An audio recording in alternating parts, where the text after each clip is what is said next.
Hola, ¿qué tal? Soy la pastora Altia Lecters y estoy aquí para continuar con la clase de la raíz de la soberbia, como se los habíamos prometido en la clase anterior. Y pues es el discipulado de sanidad del alma. Así que vamos a comenzar con una oración. Padre, te damos muchas gracias por el día de hoy, porque tú nos has traído, nos has creado para un día como este. Y este día, Padre, al seguir aprendiendo, te pedimos la intervención de tu Espíritu Santo, sabiendo que tú eres el que tiene toda la gloria, toda la honra y todo el honor. Y nos ponemos en tus manos, abrimos nuestra mente, nuestro corazón, nuestros sentimientos, nuestra voluntad, para que tú penetres y puedas ministrarnos a través de esta enseñanza. Te lo pedimos en el nombre de Jesús, en el nombre poderoso de aquel que es el alfa, la omega, el principio y el fin. Y en sus manos nos ponemos. Amén y amén. Bueno, el día de hoy, como les dije la semana pasada, vamos a hablar acerca de la raíz de la soberbia. La soberbia es la raíz más mezquina, la raíz de todo mal que existe en el universo. Y en la introducción vamos a leer. Dice: la soberbia es la actitud del corazón del hombre que determina la dirección de su vida. La soberbia se encuentra en el corazón mismo de la maldad y del engaño. Respecto a los pasos de la caída de Lucifer, las escrituras nos dicen que esto está en Ezequiel 28:17, dice: él enalteció su corazón a causa de tu hermosura, corrompiste tu sabiduría a causa de tu esplendor. Y en Isaías 14, del 13 al 14, dice: tú que decías en tu corazón, subiré al cielo en lo alto, junto a las estrellas de Dios, y levantaré mi trono, y en el monte del testimonio me sentaré a los lados del monte del norte, sobre las alturas de las nubes subiré, y seré semejante al Altísimo. Ese fue el mismo Satanás que estaba comparándose con Dios y estaba planeando, estaba sintiendo que era su estrategia, lo que iba a hacer para ser como Dios. ¿Cuál es el principio aquí? El principio nos dice que el crecimiento del árbol es determinado por su raíz. Hemos hablado ya mucho de lo que significan las raíces de amargura, lo que significan las raíces en la tierra de nuestra vida. La soberbia tiene su fuerza y poder en un poder espiritual. El Dios de este mundo cayó debido a la soberbia. Y vamos a Isaías 14, del 13 al 14, otra vez. El Dios de este mundo cayó debido a la soberbia. ¿Quién es el Dios de este mundo? Del mundo es Satanás. Y cayó debido a la soberbia. Dijo: me sentaré a los lados del norte, sobre las alturas de las nubes subiré y seré semejante al Altísimo. Se está atreviendo a querer ser como Dios. El mundo opera bajo un principio de soberbia. Primera de Juan 2, del 15 al 16, dice así: no améis al mundo ni las cosas que están en el mundo. Si alguno ama al mundo, el amor del Padre no está en él. Porque todo lo que hay en el mundo, la concupiscencia de la carne y la concupiscencia de los ojos y la soberbia de la vida, no es del Padre, sino del mundo. Entonces, es la vanagloria de la vida, son los deseos de la carne. Quiero más, quiero hacerlo a mi manera, quiero que las cosas se hagan de acuerdo a lo que yo pienso que es mejor. Entonces,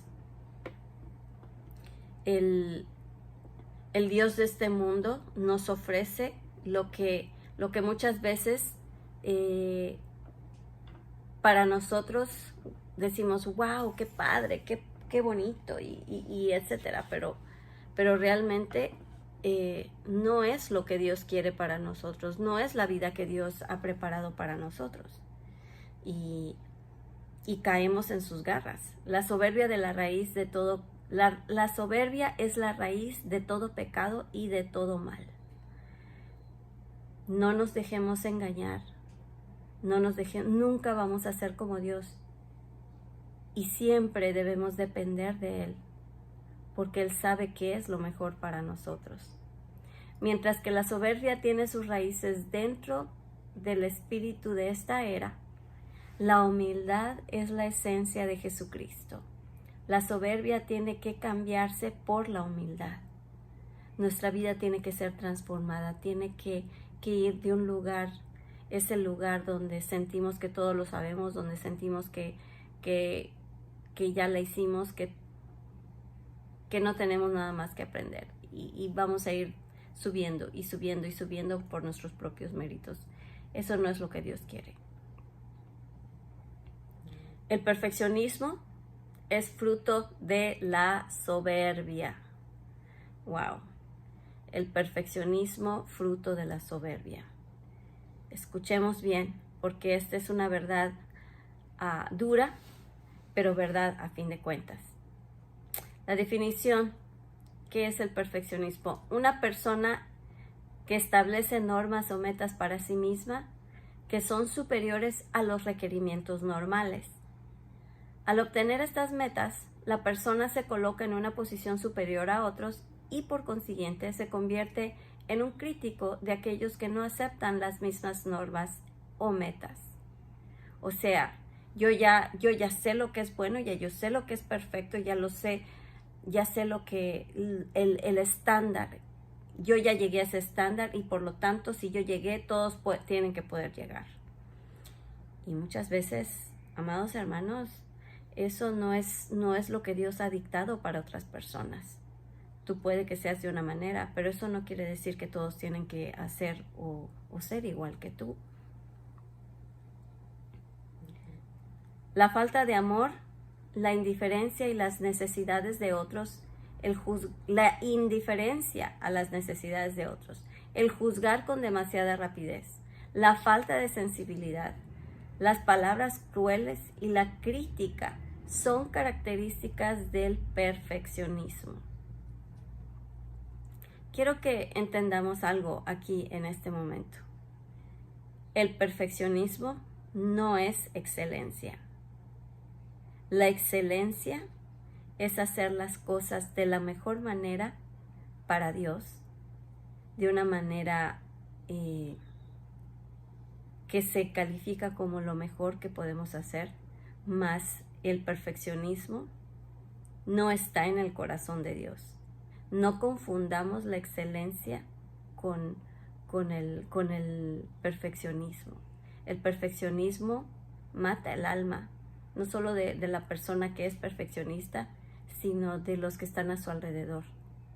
Porque la persona perfeccionista es muy difícil de complacer. Y para ellos nunca nadie llega al estándar. Siempre hay un lugar más alto al que pueden llegar y menosprecian. Son insensibles a las personas a su alrededor. Los resultados del perfeccionismo: primero, una actitud hostil hacia otros y hacia sí mismo, y lo cual da por resultado un carácter severo. La persona perfeccionista es difícil de complacer y es el tipo de persona que cuando tiene hijos, sus hijos sienten que nunca llegan, que nunca van a alcanzar el nivel que su papá o su mamá perfeccionista quiere, y los niños sufren. Tiene un espíritu demasiado crítico, porque como nadie le llega al estándar, critica y hace menos a los demás por no llegar. Tiene falta de perdón. La persona perfeccionista siempre va a justificar por qué hizo o dijo las cosas y va a ser muy difícil para esa persona perdonar. ¿Por qué? Porque hay una autojustificación. Lo dije por esto, lo hice por esto y por lo tanto yo no tengo por qué pedir perdón. Una relación pobre para con Dios, ¿Por qué tiene una relación pobre para con Dios? Porque su vida se basa en las obras y la manera correcta de hacer las cosas. Y cuando no es una manera correcta, no solamente se siente menos, hace menos a los demás y como no tiene una relación correcta con las personas, no vive con una paz, esa paz que sobrepasa todo entendimiento. Es muy difícil de entender para estas personas, porque su vida y sus relaciones se basan en lo que se puede, lo que se debe y lo que no se debe hacer, y la manera en que se hizo y la manera que debió hacerse. La persona perfeccionista es muy infeliz, pero al mismo tiempo hace infeliz a otros. Y como Dios nos tiene como primer y segundo mandamiento, lo más importante, el amarlo a Él con todo nuestro corazón, alma, mente, cuerpo y fuerzas, y a nuestro prójimo como a nosotros mismos. Entonces la persona perfeccionista, primero que nada, le es difícil amarse a sí misma, porque ni ella misma, esa persona, ni siquiera ella misma logra alcanzar los niveles que se pone. Y no puede amar a otros, o sea, no demuestra amor a otros, porque todo el tiempo está criticando y está juzgando la manera en que los demás hacen las cosas. Y es muy difícil que esa persona se pueda siquiera divertir, porque todo tiene un estándar y nunca nadie le llega. La persona perfeccionista transmite rechazo a sus hijos, porque la aceptación hacia sus hijos depende mucho de los logros. Y los hijos de una persona perfeccionista sienten que si no logran algo de acuerdo a lo que su papá o su mamá quiere, cuando ellos son perfeccionistas, no reciben amor. El hijo de un perfeccionista recibe halagos y alabanzas de sus logros, de sus metas, cuando las cumplen de acuerdo al estándar del padre o de la madre perfeccionista. Cuando no llegan a ese estándar, no reciben abrazos, no reciben celebración, aunque el hijo se haya esforzado mucho, pero como no llegó a los resultados y a las metas que el papá le puso, o la mamá le puso, quien sea que haya sido, entonces no tiene premios, no tiene incentivos, no tiene demostraciones de afecto, que eso es lo que los hijos buscan. Papá, mamita, hice esto, mírame, las niñas princesitas. Papá, mira, ya puedo hacer una veleta. Mamá, mira, ya puedo hacer este paso de danza. Mamá, mira, me saqué un 8. Cuando la semana pasada probablemente tuvo un 6. Pero como no llegó a 10, no es suficiente. Y hay papás que se dicen, bueno, avísame cuando llegues al 10. Ahí es cuando te voy a celebrar. En lugar de celebrar el esfuerzo, la manera en que ok, ya no tuvo el 10, pero tuvo dos grados más arriba, de 6 pasó a 8, y en lugar de ver eso, hay una meta que no se ha alcanzado y por lo tanto no se puede festejar y abrazar el logro que el niño pudo obtener después de mucho esfuerzo, y puede que nunca llegue a ese 10, y ese niño crece sabiendo en su interior, creyendo en su interior, que nada de lo que haga es suficiente para complacer a ese padre perfeccionista. El perfeccionista ama a Dios como un perfeccionista. ¿Qué quiere decir esto? Que la relación con Dios se basará en logros y establecerá metas para sí mismo. Aquí la persona siempre está pensando en lo que tiene que hacer para Dios. A esta persona le es difícil simplemente ser. Tiene que hacer, tiene que lograr. Y muchas veces hasta el mismo devocional se vuelve una meta perfeccionista. Lo tuve que hacer tanto tiempo, lo tuve que hacer a tal hora, no, y si no es en la mañana, no vale, tiene que ser tanto tiempo, tantas horas, tanto de esta manera. Y si no se logra de determinada forma, no siente que ha conectado con Dios o que Dios lo va a aceptar. porque para un perfeccionista Dios exige perfección, no excelencia. Ojo, perfección. Esta persona trabaja y fluye en perfección, no en excelencia. La excelencia es algo muy distinto. La excelencia puede descansar. La excelencia descansa en el hecho de saber que hizo lo mejor y se invirtió de la mejor manera, llegó a tiempo, lo hizo de la mejor calidad posible, de acuerdo a sus posibilidades. Se aplicó para aprender lo que tenía que hacer y hacerlo de la manera más correcta. Mas, sin embargo, no sufre cuando no se llega a la meta. El perfeccionista sufre cuando no llega a la meta que quiso alcanzar. Y el que lo hace simplemente en un espíritu de excelencia, celebra el logro, celebra el esfuerzo y celebra lo que se logró en ese espíritu de excelencia y se propone mejorar cada vez más, pero no sufre por no llegar a la meta, sino que celebra lo que se logra y se propone seguir avanzando. Es todo.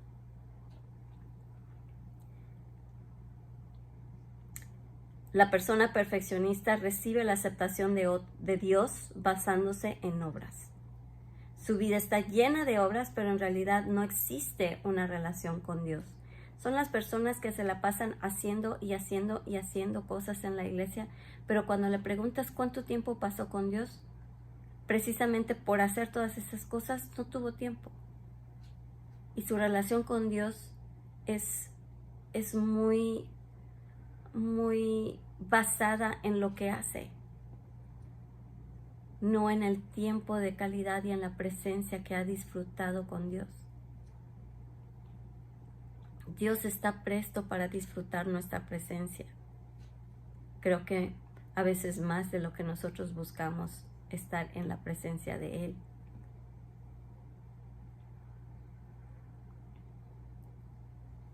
Entonces, una persona perfeccionista tiene una dificultad de intimidad, de relacionarse, de ser cercano con las personas y por lo consiguiente por Dios. La soberbia hace que el hombre piense que él puede complacer. Nuestra relación con Dios no puede ser establecida por medio de nuestras obras, sino solamente por su gracia. Él nos acepta tal y cual somos y este es el punto de arranque. ¿Qué quiere decir? ¿Que vamos a ser mediocres toda la vida porque Dios así nos hizo y así nos acepta? No.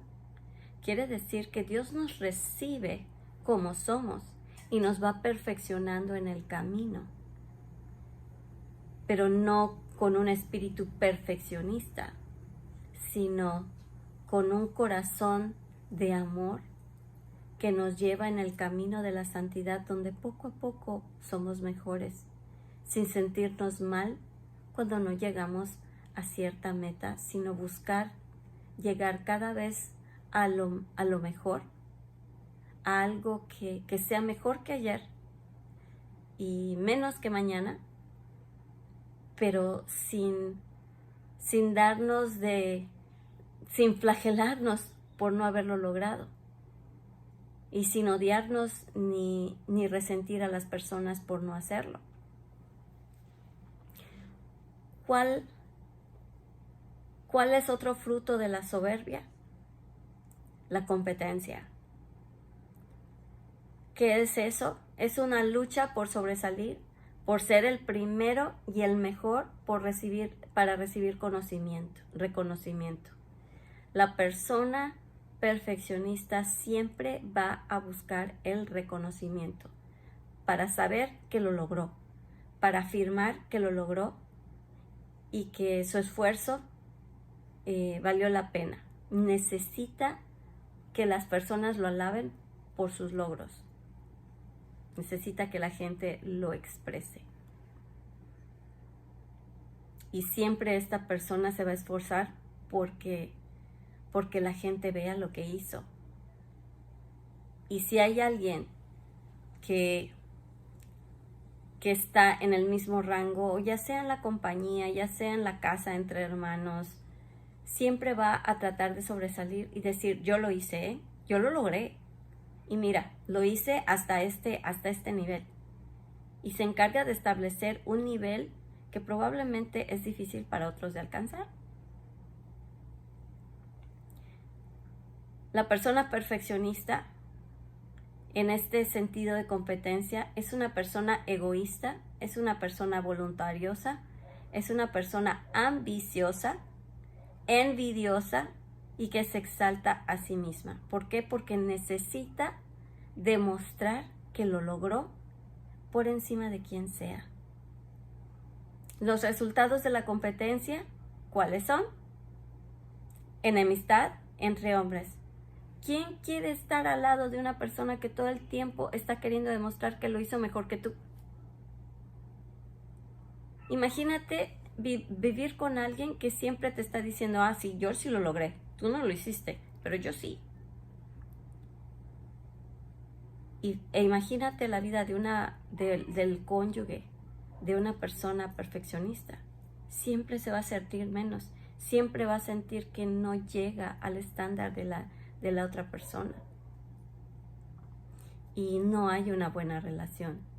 La persona perfeccionista tiene muy pocos amigos, porque siempre está tratando de demostrar que él es mejor que los demás. Gálatas 5:26 nos habla de los frutos de la carne. Vamos a ir. Gálatas 5:26.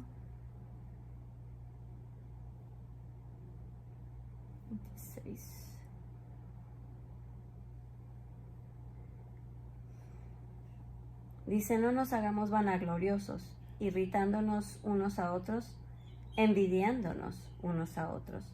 No nos hagamos vanagloriosos. Nos irritamos y nos envidiamos.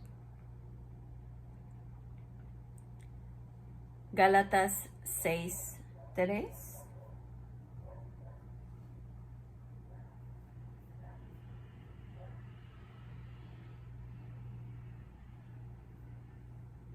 Porque si alguno piensa que sí es algo, no siendo nada, a sí mismo se engaña. Y que es precisamente lo que constantemente está haciendo la persona soberbia. Una persona soberbia siempre está compitiendo, siempre está demostrando que él es mejor que todos. Una persona que es una persona que tiene enemistad con los hombres, se compara constantemente con otros, y la Biblia dice que no debemos estarlos comparando los unos con los otros. Vamos a 2 Corintios 10:12.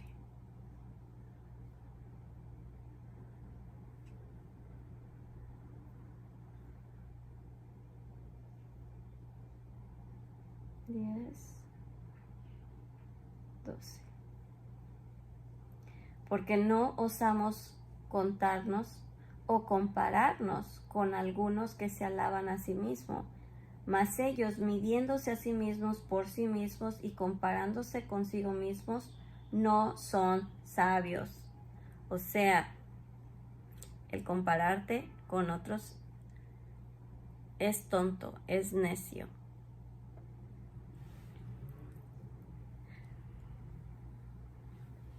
Descontento, esa persona, la persona soberbia, que está totalmente y constantemente en competencia, es una persona que está en descontento con la vida y con los logros alcanzados en el pasado. Siempre dice, lo tengo que hacer y tengo que hacerlo mejor que fulanito, lo tengo que hacer mejor que sotanita. Esta persona tiene celos y tiene envidia y no se puede alegrar por los logros de las otras personas.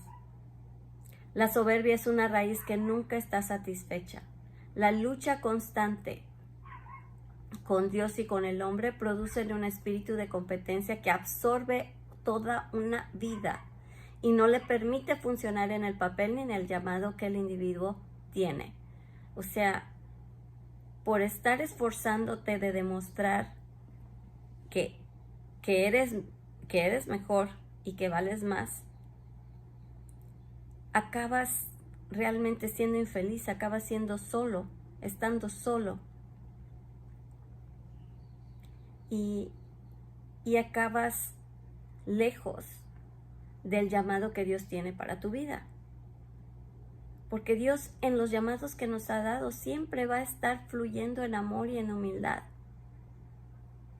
Y si tú no fluyes en amor y en humildad, ningún llamado que Dios tenga para tu vida va a fluir si no tienes amor y humildad. Ninguno. Porque Dios es amor. Y el llamado que Él tiene para nuestras vidas tiene que fluir en la esencia de quién es Dios. Porque de otra forma no lo representamos.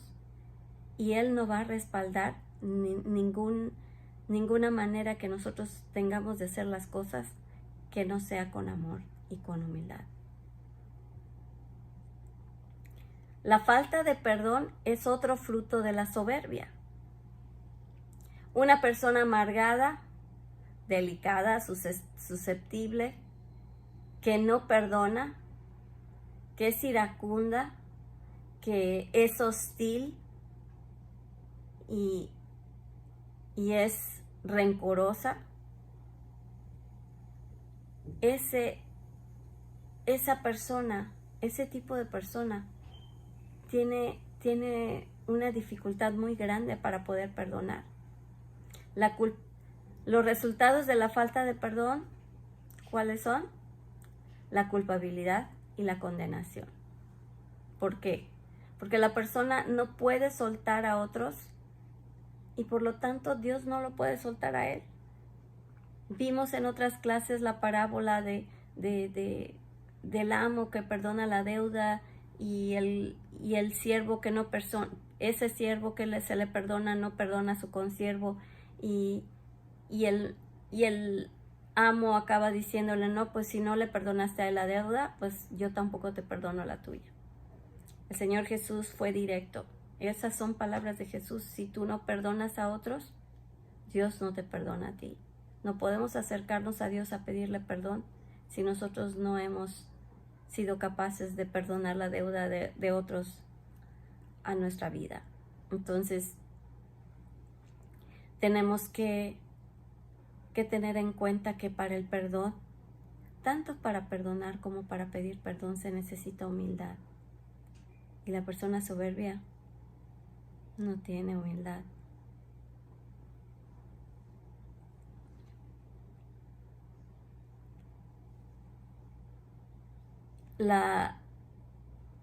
Cuando la persona no puede perdonar, tampoco se puede perdonar a sí mismo por los errores del pasado.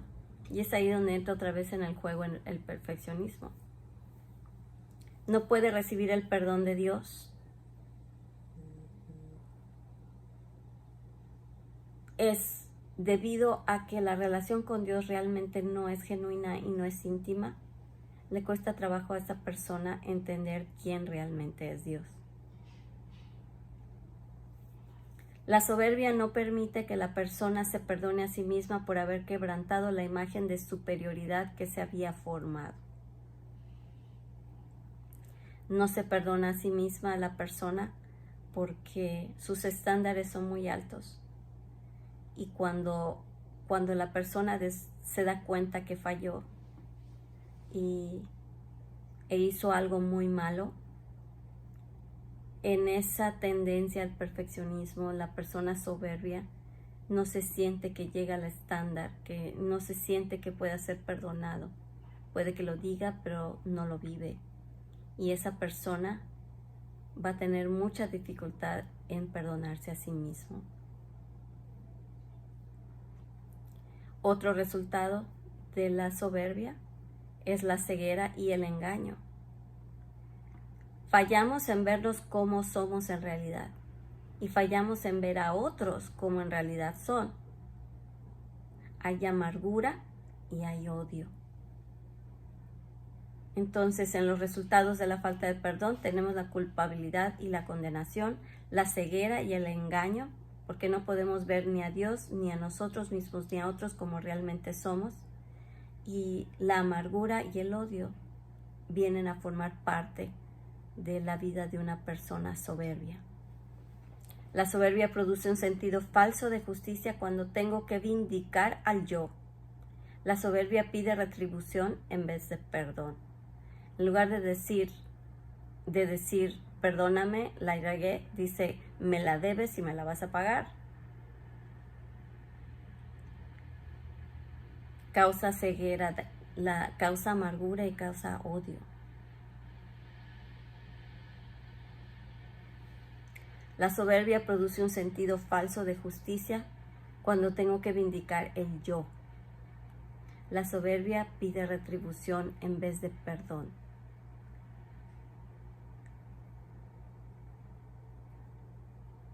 ¿Qué más puedo decir? Me la debes, me la pagas. Y esa persona va a ser muy difícil que se acerque con humildad a pedirte perdón. Otro fruto de la soberbia es la incredulidad. La soberbia por naturaleza se caracteriza por una independencia y la autosuficiencia. Para poder creer, el individuo tiene que reconocer que tiene una necesidad y una deficiencia, una limitación. Así que la incredulidad busca establecer su independencia y autosuficiencia de manera que no necesite a nadie más. La soberbia es la raíz de la incredulidad. No te necesito, no necesito a Dios, yo puedo salir adelante, se trata de mí. Si yo me lo propongo, yo lo logro. Qué milagros, ni qué Dios, ni qué oración, ni qué otra cosa. Yo lo puedo hacer. Y lo que tengo es por lo que yo logré y por lo que yo me forjé. No porque Dios esté ahí o porque la persona soberbia que no tiene a Dios en su vida se pone en el lugar de Dios últimamente.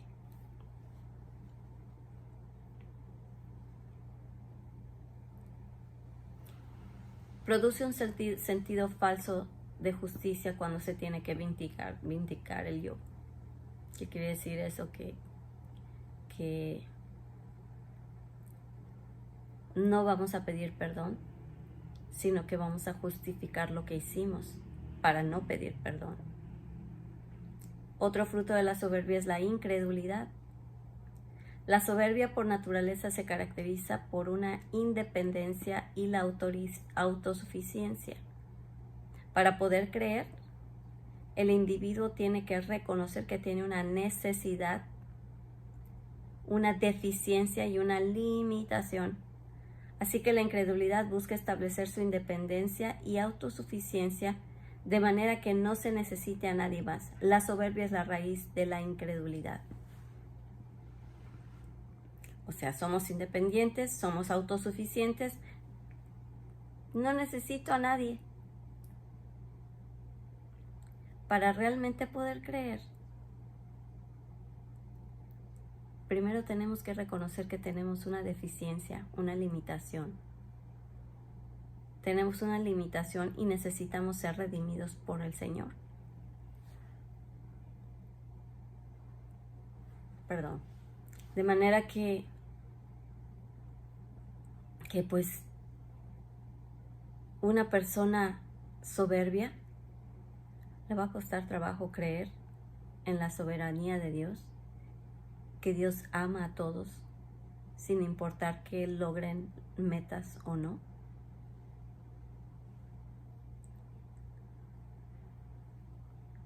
Aquí dice el punto 2, uno no puede creer en Dios y al mismo tiempo buscar la gloria de los hombres. Juan 5:44. La soberbia desea la gloria de los hombres. Desea ver que las cosas se hacen como Él quiere, cuando quiere. Pero la fe desea la gloria de Dios, no la propia.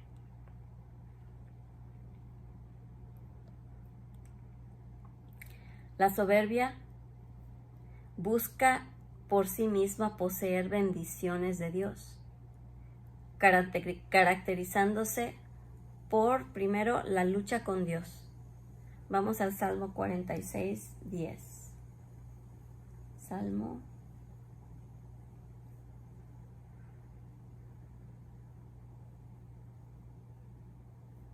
46.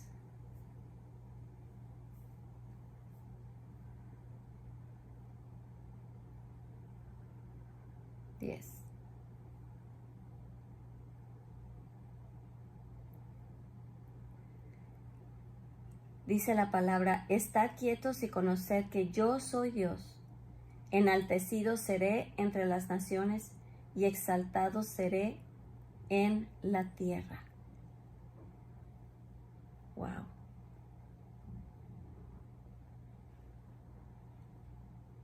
Para reconocer algo mucho mayor, tenemos nosotros que disminuir. Es lo que dijo Juan el Bautista, que Jesús crezca y yo disminuya.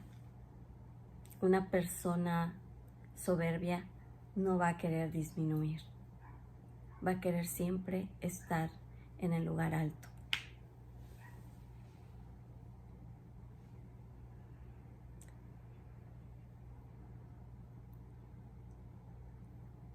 El uso de principios de fe para obtener metas personales en lugar de buscar la voluntad de Dios para su vida. La persona se pone metas personales y en su manera de pensar y en su manera de sentir, esa es la manera de agradar a Dios. En lugar de humillarse y decir: Señor, no sé qué es lo que quieres, muéstramelo y me someto a lo que tú quieras. Y si tú no quieres que haga nada, voy a estar bien. Si quieres que yo haga algo, muéstrame lo que tengo que hacer. Esa es una actitud humilde, una actitud sometida. Que aun cuando Dios te dice: sé que te quieres mover, pero hoy te digo, quédate aquí y no te mueves. Una persona soberbia no puede hacer eso.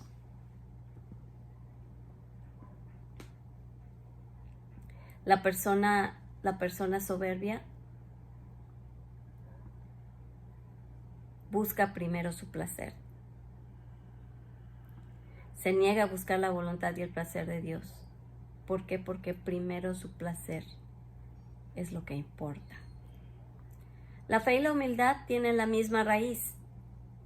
La humildad prepara el alma para la confianza en Dios. La humildad prepara el alma para la confianza en Dios. Una de las cosas más hermosas para Dios es un corazón humilde. Y la humildad en el alma siempre va a decir: Señor, te necesito. Señor, no solo literal, solo sé que no sé nada. Una persona soberbia no puede decir eso. Siempre va a tener en su mente que sabe más que los demás.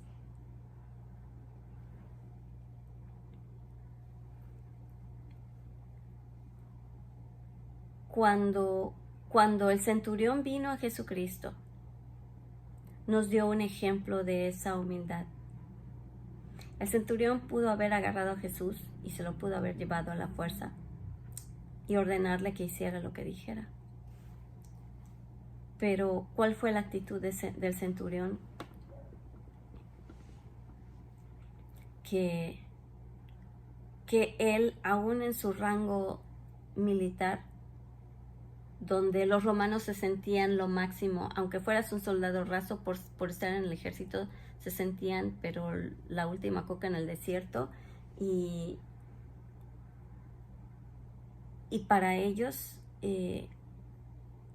el decir, como lo dijo este centurión: yo no soy digno, se requería de una fe y un corazón quebrantado al grado de que digan: tú eres judío, yo soy romano, te necesito.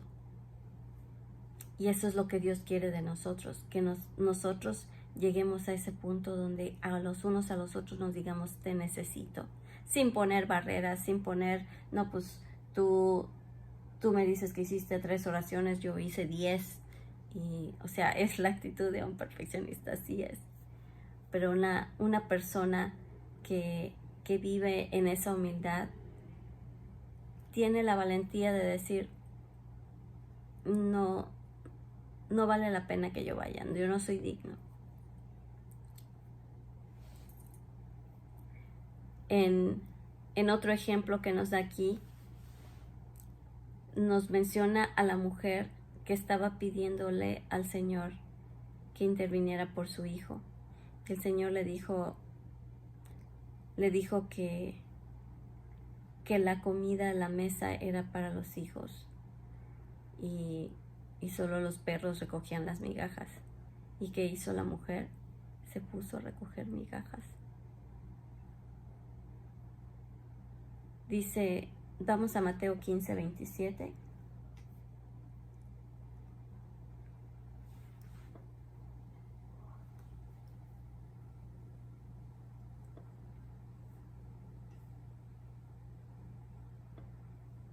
Mateo 15, versículo 27. Y ella dijo, sí, Señor, mas los perrillos comen de las migajas que caen de la mesa de sus señores. Esta mujer estaba pidiendo un milagro. Decía, Señor, Hijo de David, ten misericordia de mí. Mi hija está gravemente atormentada por un demonio. Ella no le importó comer de las migajas literales del piso, aunque Dios le hablaba de una manera espiritual. Jesús le hablaba de una manera espiritual. Pero ella lo tomó, aún lo que Jesús dijo lo tomó. Dijo, aún los perrillos comen de las migajas de la mesa. Yo quiero aunque sean las migajas, pero me urge, lo necesito, estoy clamando y creo que tú lo puedes hacer. Entonces esta mujer recibe su milagro, porque el corazón humilde conmueve y mueve a Dios. La fe no crece como producto de la raíz de la soberbia. La fe no crece como producto de la raíz de la soberbia. El nivel de fe que tengas está correlacionado con el nivel de soberbia que puedas tener. Mientras más soberbia tengas, menos crees que Dios puede hacer las cosas y no tienes fe. La fe no crece como producto de la raíz de la soberbia. No proviene de una raíz de orgullo.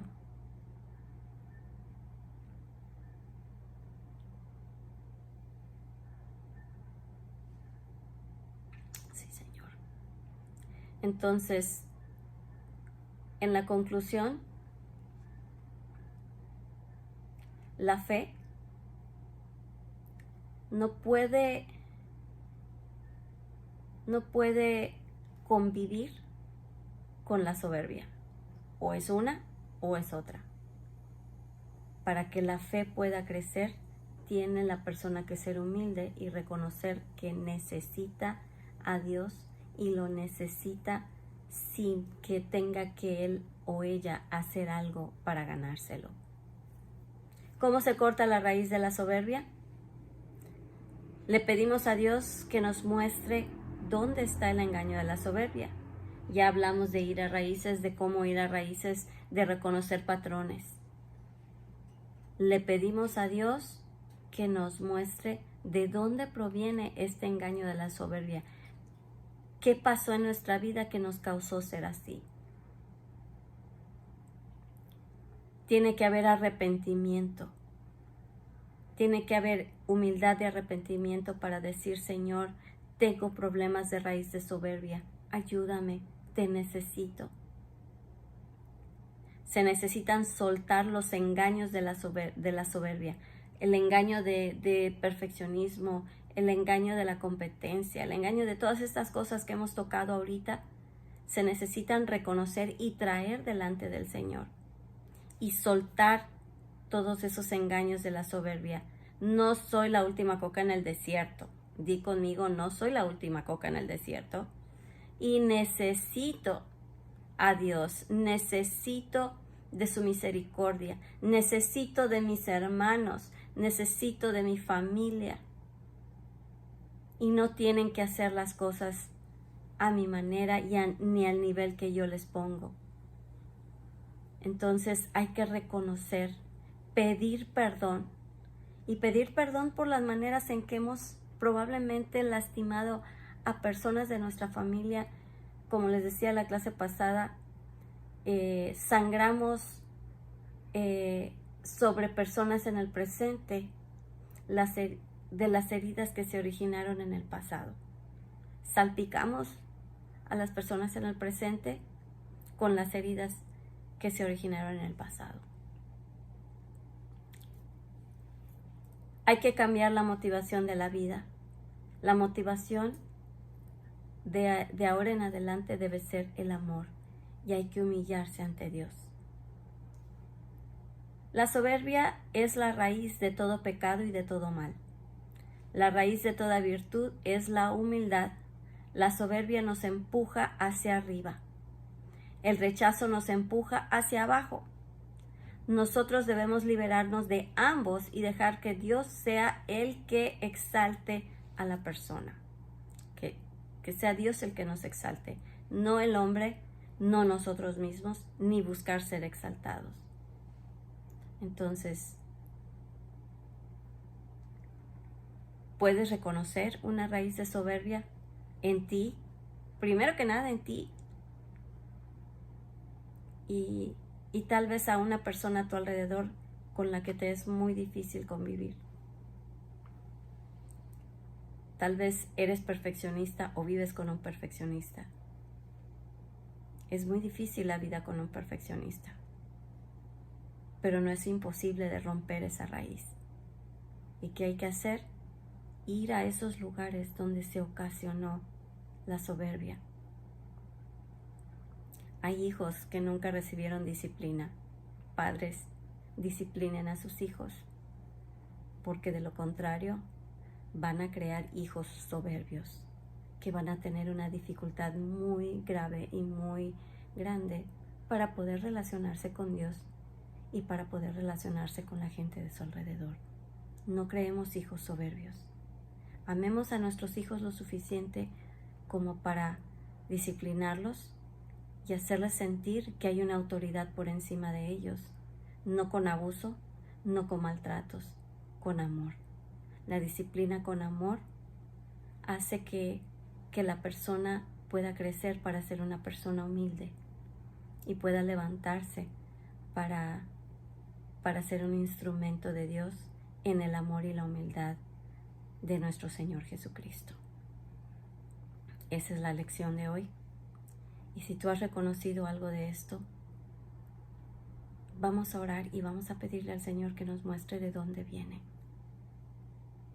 Vamos a perdonar a la persona que nos haya herido, vamos a pedir perdón por lo que hemos hecho, vamos a renunciar a esta raíz, vamos a renunciar a esos espíritus que nos han empujado cada vez más a esto, y vamos a pedirle al Señor que nos dé un manto de humildad. Y antes de tratar de medir a las otras personas de acuerdo a nuestros logros, vamos a mirar hacia adentro y preguntémonos, ¿estoy actuando con perfeccionismo o con soberbia? Y si es así, vamos a los pies de Jesús a pedir perdón y a cambiar nuestra vida. Y poco a poco, día con día, un día a la vez, vamos a ir cambiando poco a poco hasta llegar cada vez más a ser como Jesús. Él es nuestra meta. Él es a quien nos queremos parecer y lo primero que tenemos que imitar es su humildad. Bueno, pues vamos a orar. Señor, gracias por enseñarnos este día acerca de esta raíz de la soberbia. Padre, ayúdanos a poder perdonar, ayúdanos a ser humildes. Muéstranos qué es lo que hay en nuestros corazones que nos ha causado vivir en un espíritu de soberbia. Y danos la humildad que nuestro corazón necesita para poder servirte con el corazón genuino que tú requieres, humildad y amor. En el nombre poderoso de Jesús. Amén. Dios te bendiga. Nos vemos en la próxima clase.